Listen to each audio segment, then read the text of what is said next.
Este podcast pertenece a la red Podcast SN.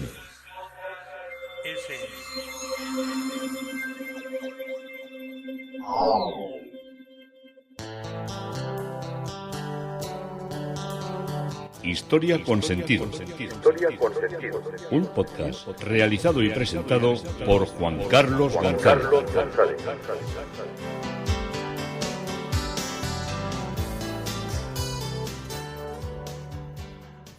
Un saludo a cuantas personas me escuchan a través de las redes sociales, de Facebook, de Twitter, de mi página web Historia con Sentido.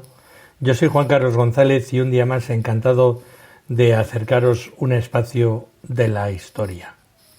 Seguimos con Vandelvira y hoy el tema propuesto es la plenitud de Vandelvira, en una recapitulación de las muchas cosas que hemos visto de él hasta ahora y de cómo nos acercamos a su obra más emblemática, que pensábamos que teníamos visto todo lo de Vandelvira. Pues no, nos queda mucho y nos queda de lo bueno lo mejor. Mi vecino Santiago, después de haber estado viviendo una temporada fuera de su casa, ha venido con muchas ganas de restaurar toda la vivienda y lo está haciendo de un modo artesanal. Está lijando las puertas, pintando los tubos de la calefacción, saneando las paredes, sacando el ladrillo de estas casas que ya tienen una longeva vida, que en el año 29 cumplirán su centenario, y lo está dejando todo pues espectacular. Algunos dirán, bueno, hace demasiado ruido, pero el ruido y las obras son algo que es inherente la una con la otra. Y el otro día me sorprendió porque estaba con tenemos un patio que compartimos. Bueno, hay dos patios donde vivimos. Uno es un patio grande que es un tránsito a la calefacción, a los trasteros y a lo que es el patio en sí, por si se cae alguna pieza, alguna cosa. Y ese es un patio de alguna manera, como dan las habitaciones principales, que es sacrosanto. Eso lo único que dejamos depositar allí son las bicicletas infantiles, porque claro, hay algunos vecinos que tienen hasta 5 hijos, 5 bicicletas, es ya una cosa un poco complicada. Entonces autorizamos a la comunidad a que pudieran dejar allí las bicis y bueno, es un servicio también que dan. Entonces allí no tenemos puesto, alguna vez se deja algún tiesto de alguien que ha trasplantado alguna planta, pero no solemos tener más influencia sobre el patio precisamente porque pasa mucha gente. El otro patio, que sigue siendo un patio de uso comunitario, si hace falta alguna cosa de la telefonía o del alcantarillado, de esas cosas, pues tenemos que franquearle el paso, los dos que vivimos abajo, y pues más o menos lo utilizamos pues para tender la ropa, para tener plantas, para dejar una caja, cualquier tipo de cosas de estas provisionales y que no dañen la estética. Y en ese patio, pues claro, pues lo mismo un día estamos cepillando al perro, o el otro, el vecino está pintando un tiesto, una mesa, y el otro día le veo que está con una escalera de madera. Y digo yo, uy, una escalera de madera, y cuando pues de eso toca abrir la ventana y me di de escalera con él, una escalera de madera.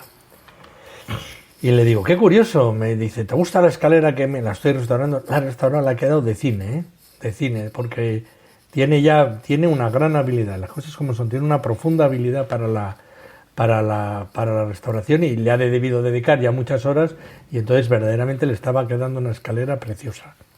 Y le digo, hay que ver estas escaleras que no se ven, y ¿qué les pasaba? Que la gente las empleaba para pintar, iban cayendo capas de pintura, y luego la escalera tenía un aspecto sarnoso, era una cosa que echaba para atrás. Y dice, ahora estas escaleras de madera, yo la encontré en un mercadillo y tal, estas escaleras de madera están consideradas, que están valoradísimas. Y me dice, además, imagínate qué me pasó, me compré en uno de estos grandes almacenes, no sé si me dijo Leroy Merlin o en uno de estos, me compré una escalera y estaba en lo alto pintando unos tubos, y oye, que se me abre la escalera, y es que se me habían doblado las patas, y yo no peso, me miraba, yo sí que peso, pero él no pesaba para que su escalera se le doblaran las patas. Y me dice, mira, con estas no pasa nunca nada y tal igual. Y le dije, pues mira, has de saber que yo por familia, vengo de una familia donde mi madre trabajaba en una fábrica de escaleras. Me dice, hombre, no me digas, y ya hacen ya escaleras. Digo, no, ya dejaron de hacer. Yo creo que las últimas escaleras las hicieron hacia el año 74, 75, una cosa así. Pero mi madre trabajó allí en la fábrica hasta el año 1955, que era la fábrica de escaleras de madera Teodoro Urain. Urain, como Viain, no, Urain. Y hacían escaleras muy bonitas, muy bonitas. Y yo siempre tenía, claro, yo como había trabajado ya mi madre, pues iba mucho porque la fábrica estaba cerca de mi casa y veía cómo hacían las escaleras, cómo cortaban las piezas de madera que tenían una especie como de, no sé si la palabra es plantilla, entonces tenían unas grandes, a ver si os sé explicar un poco para que os hagáis la composición. Las cortadoras no iban enchufadas como vemos ahora, que uno tiene una cortadora, un taladro, tiene un enchufe y se enchufa a la corriente y tiene un motorcito. No, ahí había un motor que movía como si dijéramos unas cintas, y esas cintas movían unos engranajes y con esos funcionaban las sierras, los taladros, todo funcionaba con un solo motor con cintas movía todo lo que era un taller.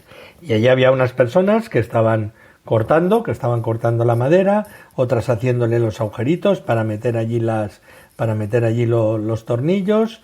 En otro sitio estaba otro montando las bisagras, porque tenían un juego de bisagra para abrir y cerrar la escalera. Y finalmente había como una especie de patio grande donde se pintaba a mano, no se pintaba a pistola, Esto de lo que vemos ahora se barnizaban, pintaban, no se les daba ningún color especial, se barnizaban. Y como os digo, Teodoro Urain, Dolores Azurmendi era su mujer, que eran los que habían fundado esa empresa, muchas veces con la conspiración de Agustín Aguirre, que fue un alcalde benemérito de mi pueblo, que tenía unas ideas, yo creo que para entonces bastante avanzadas, o muy avanzadas, porque planteó la fusión con el pueblo de al lado para crear un pueblo más potente, y que fue absolutamente rechazada. Yo todavía de crío me estoy imaginándome las pintadas que ponía fusión entre la villa de Zumárraga y la de Urrechu, que entonces se llamaba Villarreal de Urrechu. Ahí fusión estaban todos los ánimos encendidísimos. Yo era pequeño y el enfrentamiento no lo viví, pero sí sabía que si eras de Villarreal o eras de Urrechu, no eras de Zumárraga, aunque solo te separara el río.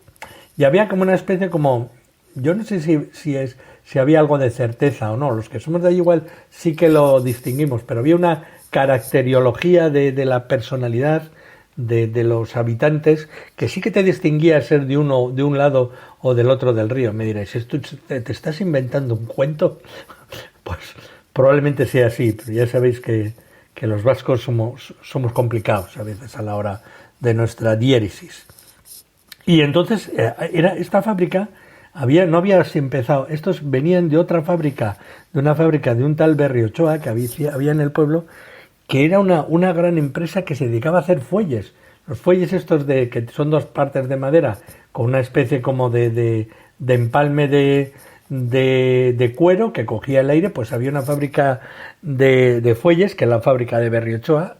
Todavía está la chimenea de esa fábrica, está tiesa, y ahí era donde donde al principio hacían de todo, hacían sillas, escaleras y fuelles. La industria de los fuelles bajó mucho, porque ese sistema de cuando apareció el gas en las ciudades y un fuelle te iba a decir que es eterno, pero un fuelle te puede durar mucho tiempo, tampoco habría mercado continuo o continuado de esas cosas.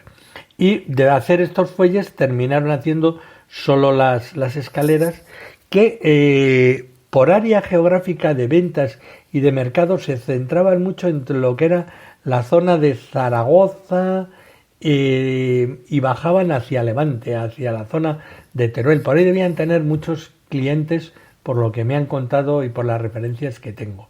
Hacían unas escaleras que tenía, la más pequeña era de 4 escalones y la más grande en estándar era de 10 escalones. Las normales solían ser de 6 a 8 escalones.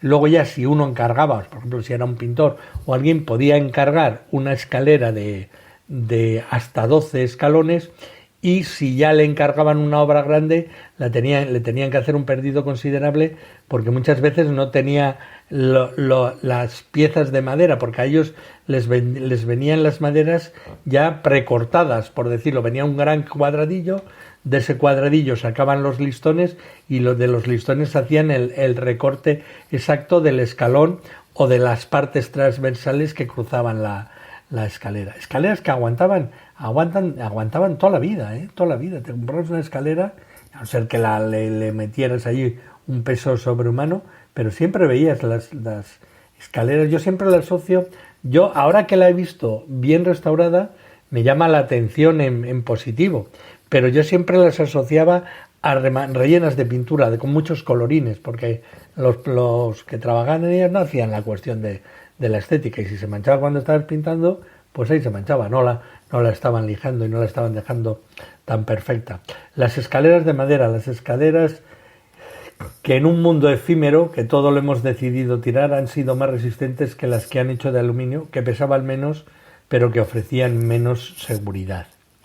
Teodoro Urain, una empresa familiar, pero que tuvo algunas características, como que trabajaban indistintamente hombres y mujeres. Y curiosamente, según me contaban a mí, pagaban igual a unos que a otras. Eso sí, las mujeres cuando se casaban, estamos hablando de 50 y tantos, pues dejaban de trabajar, que eso ya era bastante y absoluta marginación, porque los jefes, pues lo de tener hijos, como que si tenían que acogerse, que no entraba en su cultura. Era una injusticia, pero una injusticia apoyada muchas veces en lo que era la incultura. Sí que sé que trabajaban 9 horas, no 8, sino 9 horas de lunes a sábado incluido. Solo se libraba el domingo. Y si un día tocaba festivo, pues las horas de ese día la tenían que recuperar en las siguientes fechas. En vez de 9 trabajaban 10 horas. Hay que trabajar 10 horas allí, con maderas, para arriba, para abajo, para un lado y para otro. Parecemos que venimos como suelo decir yo, de la pata del Cid y de ser todos millonetis, sino venimos de mucho trabajo, de mucho esfuerzo y de trabajar muchas horas. Teodoro Urain, escaleras en Urretxu, en Villarreal de Urretxua, en Guipúzcoa. Una fábrica que hizo unas verdaderas bellezas que con el paso del tiempo ya prácticamente ni las contemplamos. Y nos vamos a la plenitud de Vandelvira. Bien, la producción y la supervisión de Andrés de Vandelvira, como estamos viendo, es impresionante.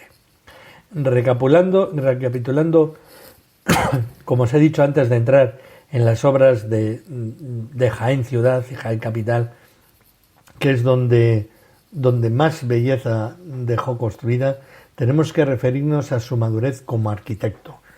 Iniciada la década del año 1550, que es cuando se va a producir el contrato por parte de la Catedral de Jaén para darle la maestría de las obras que se van a iniciar y que fijarán su última residencia en esta ciudad hasta su muerte, coincidiendo con el periodo de su máxima actividad.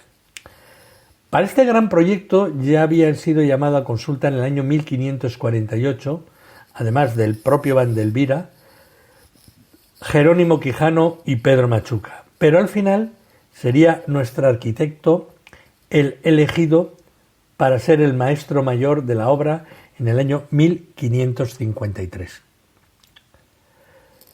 Pese que en lo que quedaba de vida no pudiera levantar lo que era una nueva catedral jienense, nada más que un cuerpo adicional, el formado por la sacristía, la sala capitular y la bóveda de enterramiento con sus dependencias altas, sin embargo, constituye una espléndida muestra de esta etapa de madurez con un estilo clasicista depurado de ornamentación mucho más sobrio que lo hecho anteriormente, pero también mucho más imaginativo. Lo construido condicionaba además la continuación de la catedral, que siguiendo el modelo granadino creado por Siloé, sin embargo resulta de mayor armonía en sus proporciones dentro de una perfecta adecuación del tipo basilical que ha servido de referencia directa o indirecta para las catedrales americanas, que son las que muchas veces muchos oyentes me las estarán identificando como propias. Del prestigio alcanzado puede dar fe uno de los hechos más insólitos en la historia de la arquitectura española, y es que durante unos años, entre 1560 y 1567, llevó también la maestría de la Catedral de Cuenca, sin obligaciones de residencia, naturalmente, y comprometida esa residencia con Jaén. Bien es cierto que aquí pasaba el recuerdo de trabajos suyos anteriores y sobre todo su vinculación con Francisco de Luna, que prueba de lo que la alergia de la primavera me tiene alterado.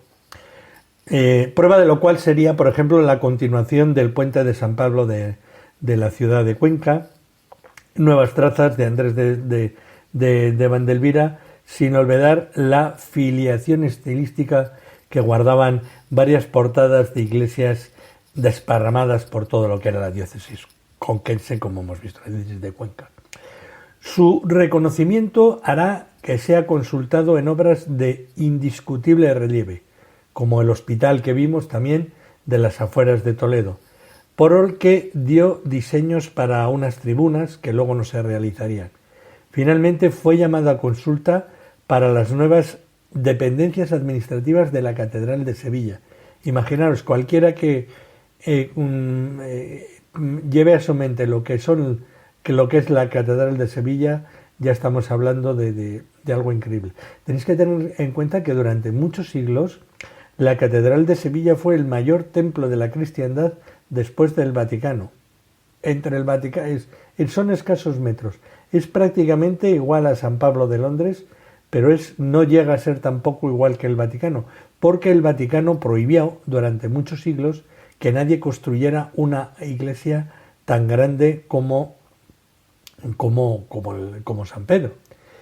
Bien, a la maestría de la Catedral de Sevilla llegó incluso a optar en 1557, cuando realizó diseños que se llevaron a cabo en la Catedral de Guadix, que lo llamó en 1566 para tasar obras que se hacían en la capilla de San Torcuato, y ya al final de su vida era recomendado por el arquitecto Juan de Maeda, maestro mayor de la Catedral de Granada, para poder solucionar el dificultoso cierre de la galería circular del patio de Carlos V de la Alhambra.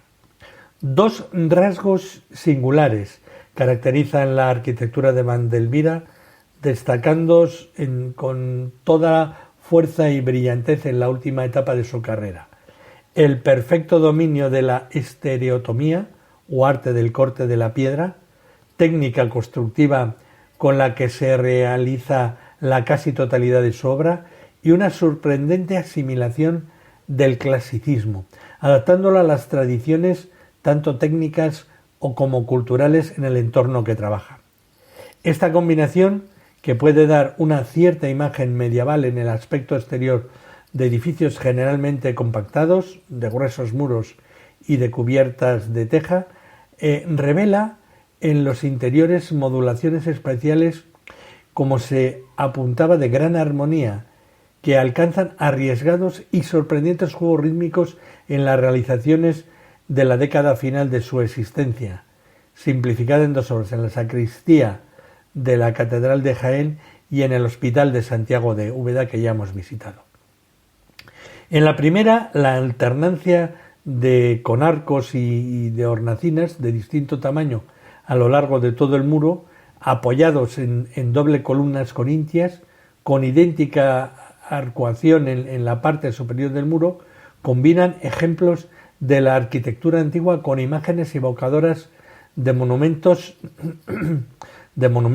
que son señeros en la cultura muchas veces islámica, el Patio de los Leones, la Mezquita de Córdoba, mientras que en el Hospital de Santiago, levantado por el obispo de Jaén, Diego de los Cobos, en memoria suya, pues en la capilla del mismo, iba a ser enterrado, sigue a cierta distancia el modelo del Hospital de Afuera o de Tavera de Toledo, enfatizando determinados espacios como del conjunto benéfico, como la descomunal escalera principesca y la original capilla con forma de una H, todo elaborado con un geometrismo y sobriedad ornamental muy lejos de su estilo inicial y donde revela su actitud renovadora y su libertad interpretativa. Para muchos es la obra más pura arquitectónicamente hablando, y es con la que culmina su carrera.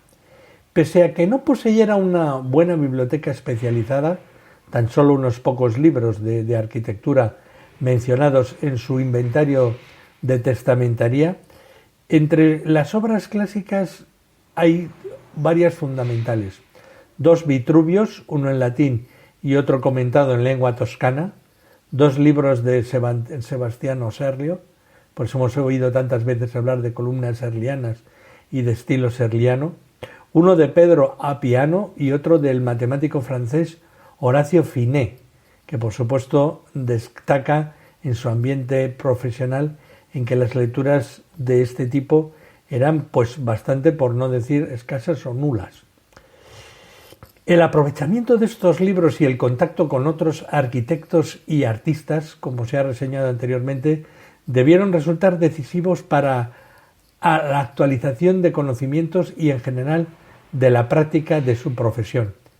Manifiesta en él un singular detalle, cuál era el de disponer en su casa de un espacio específico para trabajar, que él denominaba además estudio en su testamento, con muebles e instrumentos de trazar. Imaginamos que serían plomadas, que serían escuadras, que serían compases, y era donde rectificaba así el dominio que tenía de los métodos proyectivos modernos, donde rectificaba muchas construcciones y donde les daba las soluciones de ángulos, por así decir, les daba una solución matemática, arquitectónica. Más aún, su maestría en el corte de piedra, ensalzada desde antiguo y unánimemente aceptada hoy, no puede verse como un mero saber experimental y tradicional, sino precisamente como una renovación del procedimiento de la estereotomía en virtud de la aplicación de las técnicas de conocimientos matemáticos que se iban actualizando y que permitían proyectar superficies curvas individualizando cada una de las piezas o dovelas que la configuraban, las cuales han de llevar un corte específico que exige una plantilla en la que se definían sus 4 caras para encajar luego perfectamente en el conjunto.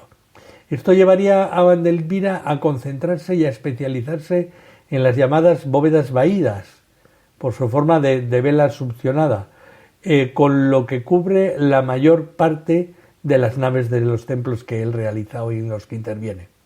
Piezas auténticamente virtuosas de su estereotomía que han merecido la atención de la crítica. Son, por ejemplo, la puerta de acceso de la sacristía del Salvador, la bóveda del presbiterio de la iglesia conventual de La Guardia o las capillas funerarias de los Benavides en San Francisco en Baeza.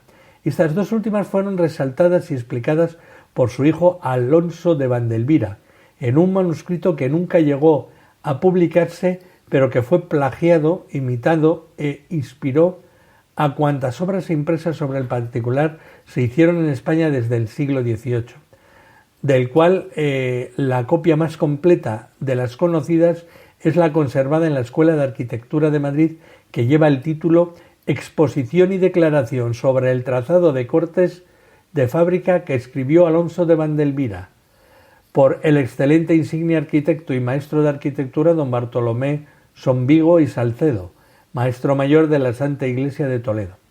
Existe una edición facsímil de este libro.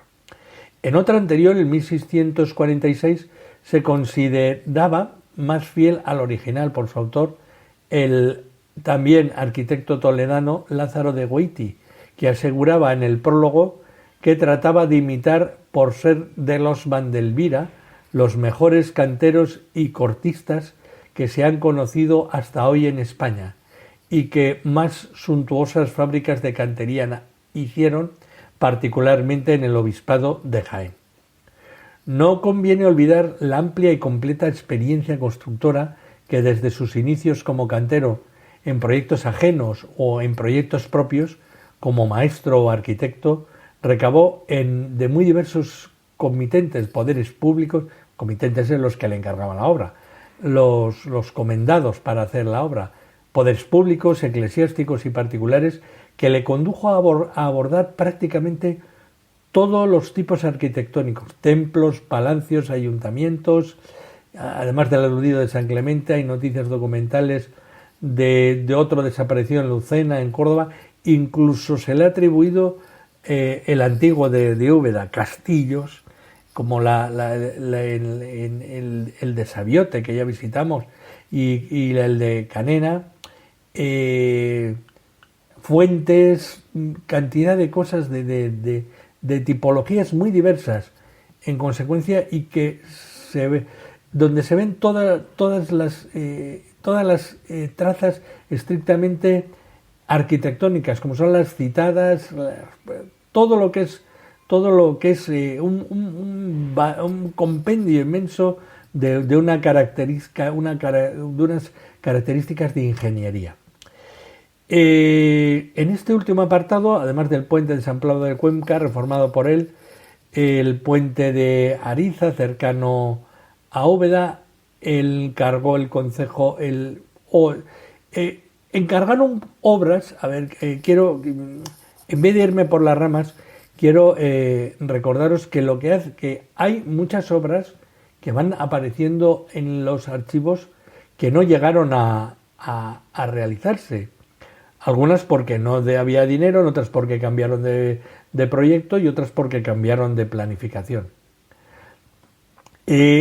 Todo este influjo familiar es el que le lleva a desarrollar una obra impresionante.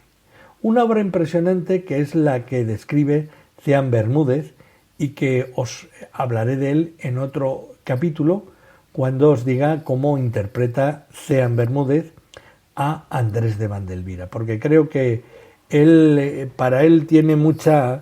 Él le compara a un arquitecto prácticamente como Miguel Ángel Buonarroti, y le da una espectacularidad de diseño que lo hace desde el momento romántico, en el cual dice, pues estas obras son solo producidas por unas mentes tan privilegiadas como las que tuvo el maestro italiano, el gran constructor, y todo esto nos lleva a valorar o a reflexionar en el sentido de decir, bueno, tenemos un arquitecto verdaderamente espectacular, verdaderamente maravilloso. ¿Cuántas veces pasamos por ciudades donde prácticamente vemos una iglesia grande? Nos pasa cuando pasamos por cantidad de pueblos de Castilla, estoy recordando ahora, que de repente ves un pueblo que dices, pero si en ese pueblo ya no pueden vivir más de 100 o 200 habitantes, y de repente ves que tiene 5 iglesias, 7 iglesias, 9 iglesias. Entonces, todas esas iglesias, por muy ignotas que estén, tuvieron una preocupación constructiva increíble. No solo una preocupación constructiva, sino que se convirtieron en verdaderas obras de arte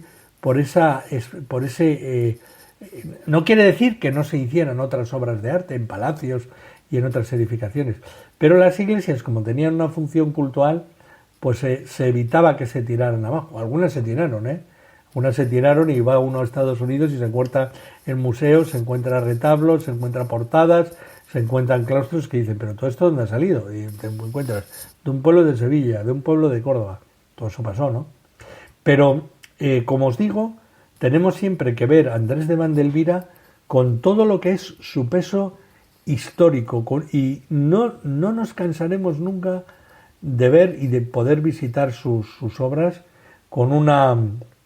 No voy a decir con con una preocupación, sino con un interés de poder disfrutar de una gran creación, de un gran maestro, de un gran cantero, donde todavía nos queda ver las obras más interesantes, que son las que están en Jaén capital, sobre todo girando alrededor de su capital. Hoy hemos recordado, haciendo una recapitulación de lo que es la plenitud de Vandelvira. Yo soy Juan Carlos González, esto es Historia con Sentido, y encantado de haberos hecho llegar una parte de la historia.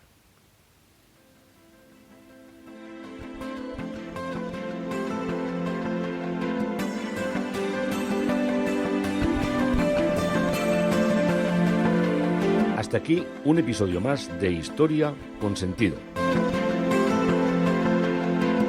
El podcast que te habla de historias de la historia, sucesos, eventos, como si el ayer fuera hoy. Síguenos a través de iTunes, Spreaker o iVoox. Contacta con nosotros por correo electrónico escribiendo a podcast@historiaconsentido.com. Nuestra web www.historiaconsentido.com. Y en Twitter nos encontrarás como @historiasentido. Este podcast pertenece a la red Podcast SMM.